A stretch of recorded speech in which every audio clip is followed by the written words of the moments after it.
तक मारे जाएंगे। चाहे व्यवसायी कोई जात नहीं होता, व्यवसायी व्यवसायी होता और सबसे ज्यादा सुरक्षित और व्यवसायी। टैक्स भी व्यवसायी दे, इनकम टैक्स, सेल टैक्स, सभी तरह के टैक्स का आतंक भी व्यवसायियों पर हो। डीटीओ का भी आतंक व्यवसायी पर हो, एमबीआई का भी आतंक व्यवसायी पर हो और अपराधी माफियाओं का आतंक भी व्यवसायी पर हो।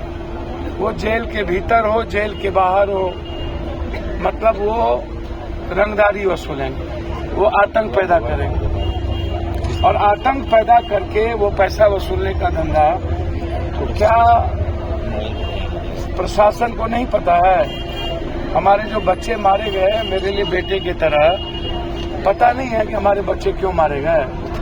सीसीटीवी फुटेज है, उसके पास तकनीकी है, उसके पास कॉल डिटेल है, हमारे बच्चों का कॉल डिटेल है, किन किन का कॉल 2 सप्ताह 3 सप्ताह 4 सप्ताह 1 महीना 2 महीने से आ रहा है और उस कॉल का फिर उस कॉल से किसको कॉल जा रहा है। क्या उस कॉल पर कोई थानेदार भी तो इन्वॉल्व नहीं है?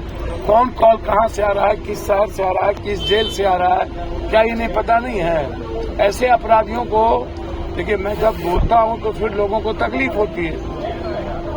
बहुत सारे लोग जो गामा बनते हैं ना, मैं तो कह रहा हूं कि यदि हिम्मत है सरकार को तो ड्रग्स रोक करके देखें। यदि हिम्मत है सरकार को तो आप पूरा का पूरा जमीन माफिया के आगोश में हाथ में पूरा शहर होता है और हर शहर में हत्या का सबसे बड़ा कारण जमीन है और दूसरा कारण है शराब और तस्करी। चौथा कारण अपराधियों का आतंक। तो मैं तो सीधा कहूंगा कि ये सीधा कनेक्शन जेल से है। जेल से फरमान आता है, व्यवसायियों को आतंक पैदा किया जाता है और पैसे वसूले जाते हैं। हर कीमत पर एसपीटी ट्रायल करके उसकी जेल में ऐसे अपराधी को तुरंत सजा किया जाए। आखिर इनको हम दुल्हा की तरफ पोसते क्यों हैं? इनको सजा करके कहीं बाहर क्यों नहीं भेजते हैं या फांसी की सजा क्यों नहीं देते हैं या ऐसे हथियारों को शमशान में क्यों नहीं भेजते हैं? ऐसे हथियारों को जिंदा क्यों रखते हैं? आम आदमी के जीवन सुरक्षित नहीं रहने के लिए या उसकी खुशियां छीनने के लिए? जब हमारे पास पूरा का पूरा साइबर है, हमारे पास सब कुछ है, उसके बाद हम क्या करते हैं ये हमें बताइए।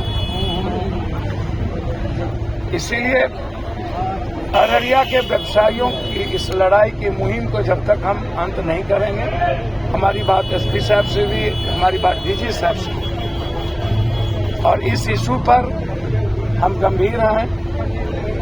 कोई भी बड़ा से बड़ा अपराधी हो, कोई उस अपराधियों के खिलाफ, याद होगा आपको, हम 72 घंटे में एक बलात्कारी को सजा करवाए थे। बीरनगर का बलात्कारी था। बाद में हाईकोर्ट ने, न्यायालय भी तो अपराधियों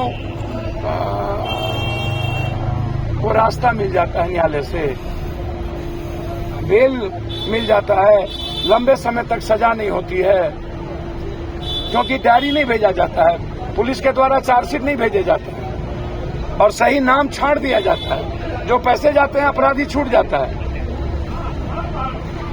इसलिए हत्या आतंक पैदा करने के लिए किया गया है।